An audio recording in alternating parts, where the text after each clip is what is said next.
Dévotion journalière. Église la foi apostolique. Lecture biblique, Deutéronome chapitre 3, versets 1 à 29. Nous nous tournâmes, et nous montâmes par le chemin de Basan. Og, roi de Basan, sortit à notre rencontre, avec tout son peuple, pour nous combattre à Édréi. L'Éternel me dit, ne le crains point, car je le livre entre tes mains, lui et tout son peuple, et son pays, tu le traiteras comme tu as traité Sihon, roi des Amoréens, qui habitait à Hesbon.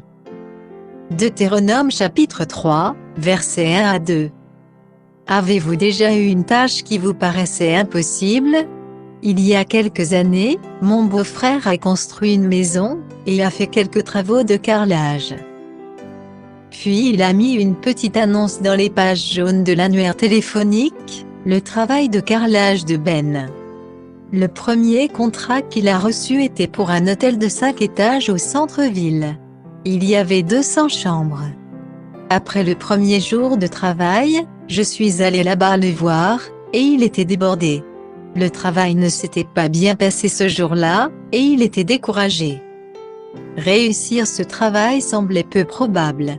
Cependant, nous avons fait appel à des amis pour nous aider, et très vite, il a mis en place un système. Cela a pris du temps, mais chambre par chambre et étage par étage, il a terminé le travail. Dans le passage d'aujourd'hui, les enfants d'Israël ont fait face à quelque chose qui, sans aucun doute, semblait une tâche impossible. Ils s'étaient avancés jusqu'au Jourdain, et devant eux, se trouvait l'armée bien entraînée d'Og, le puissant roi amoréen de Basan. Ce roi avait conquis la moitié nord de Galaad, et tout Basan. Selon toutes les normes militaires, les Israélites n'avaient guère de chance. Cependant, Dieu les a encouragés à ne pas craindre ce puissant roi, car ils vaincraient Og comme ils avaient vaincu plus tôt, et ils l'ont encore fait. Ils ont gagné la bataille, parce que Dieu a combattu pour eux. À quel genre de problème ou de situation impossible êtes-vous confrontés aujourd'hui?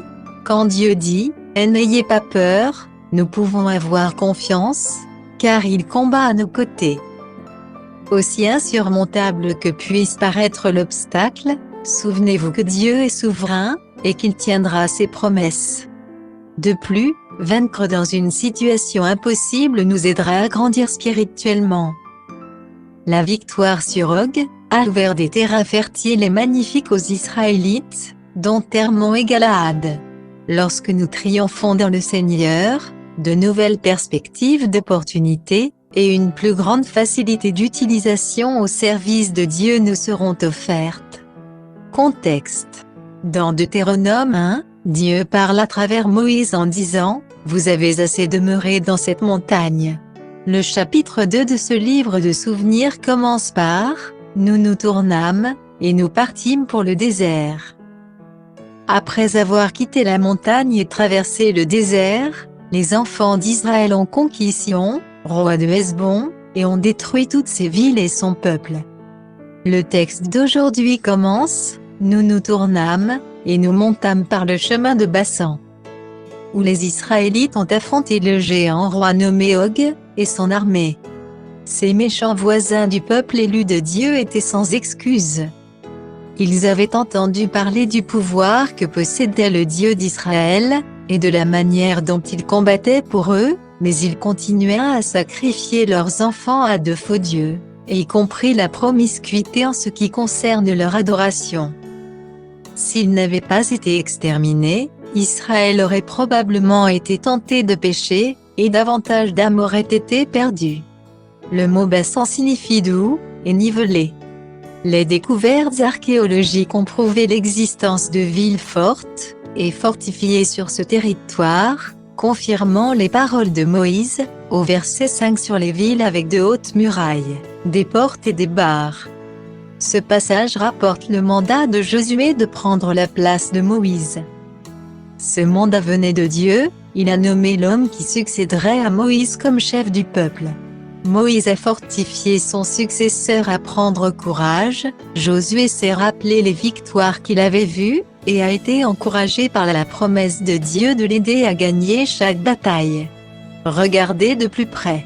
Combien de vies l'Éternel a-t-il livrées entre les mains des enfants d'Israël? Comment pensez-vous que Moïse se sentait, en prononçant les paroles écrites au verset 23 à 27? Quelles mesures pouvez-vous prendre pour posséder le territoire spirituel que Dieu a promis? Conclusion. Notre chef aujourd'hui n'est pas Moïse, mais Jésus-Christ. Souvenons-nous que quoi que nous ayons à affronter, la bataille appartient au Seigneur. Nous pouvons accomplir notre mission terrestre grâce à sa puissance et sa force. Bonne journée à vous.